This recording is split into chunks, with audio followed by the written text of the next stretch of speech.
தாவேக என்டிஏவில் இல்லைன்னு தான் நிலைமை மாறுது பார்த்தீங்கல்ல. அப்போ அது வரைக்குமே. தாவேகா அவங்க இப்போவும் உளறிட்டு இருக்கிறாங்க. எங்களுக்கு யாரும் தேவையில்லை. அது இன்னும் எஸ்ஏசி தான் கரெக்டாக கணிக்கிறாரு. இந்த வேலையை விஜய் சொல்லணும்.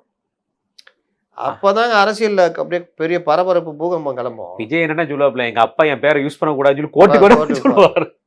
அப்போ கரெக்டாக அடிச்சாப்ல எஸ்ஏசி. ஆனால் இவங்க உட்காந்துக்கிட்டு அதெல்லாம் கிடையாதுன்னா பூஸ்ட் குழப்பத்தை ஏற்படுத்தணும். எப்போ வந்தாலும் காங்கிரஸ் நாங்கள் தயாராக இருக்கிறோம் ஏற்றுக்கிறதுக்கு. காங்கிரஸ் மட்டும் இல்லை, திமுக அணியிலிருந்து யார் வந்தாலும் ஏற்றுக்கணும், முடிஞ்சது கதை. ஆமா. இதெல்லாம் இந்த அரசியல செய்ய தெரியல அவங்களுக்கு. இதுங்க தான் பால்வாடிங்க தானே. அதை எஸ்ஏசி இது ஒரு இதாச்சு. 2வது காங்கிரஸ் இந்த மாதிரி உள்விவகாரம் பண்ணுறாங்க அப்படின்னோடனே பயந்து போய் அடிச்சு போறேன்ட்டு கனிமொழி அனுப்பி வைக்கிறாங்க. அடிமைத்தனம் தானே இது பேர். கண்டிப்பா. போய் காலில் உள்ளாத குறை.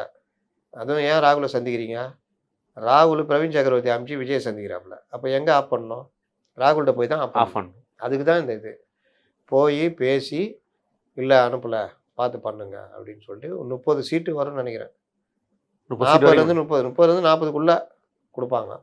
மற்றதெல்லாம் இது பார்த்துக்கணும். ராஜ்யசபா கேட்டிருக்கிற மாதிரி தகவல் சிதம்பரம் இவங்களுக்கு 28 தான் வருது. என்னடா கடைசியில் காங்கிரஸ் ராஜ்யசபா சீட்டு கேட்குற அளவுக்கு போயிட்டா? வேற என்ன பண்ணுறது? ஏங்க இருக்கிற வரைக்கும் 18 எம்எல்ஏ ஃபுல்லாக கொடுத்துட்டே இருந்தாங்க. ஆமாம். ஒரே ஒரு தடவை 22ல் சிதம்பரத்தை கொடுத்தீங்க. அப்புறம் ஒவ்வொரு தடவையும் அவங்களுக்கு கொடுக்குறாங்களா 22 எம்எல்ஏக்களை? அது உண்மை. திமுக அதை பயன்படுத்துகிற 22 எம்எல்ஏ கொடுக்குறாங்க. 6 எல்லாரும் கொடுக்குறாங்க. இதெல்லாம் வச்சு தானுங்க நீங்கள் 4 பேரை இது பண்ணிக்கிறீங்க. ஆமாம், எம்பிஸ் ராஜ்யசபா கொண்டு வந்துடுறாங்க. எப்படி அந்த அயோக்கியத்தனம் தானே. கூட்டணி கட்சிகளை மதிக்காமல் அவர்களை சுரண்டுகிற வேலையை தானே நீ அப்படி பார்த்தா நீங்கள் சொல்ல போனால் திமுக சார்பில் எல்லாமே பார்க்க அப்படிதான் தெரியுது. ஆமாம்.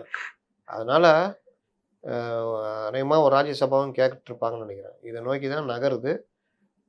கஷ்டப்பட்டு கையை காலை பிடிச்சி காங்கிரஸை உறுதிப்படுத்துகிற நிலைமைக்கு இன்னைக்கு ஸ்டாலின் தள்ளப்பட்டிருக்கிறார். திமுக தள்ளப்பட்டிருக்குது என்பதுதான் உண்மை.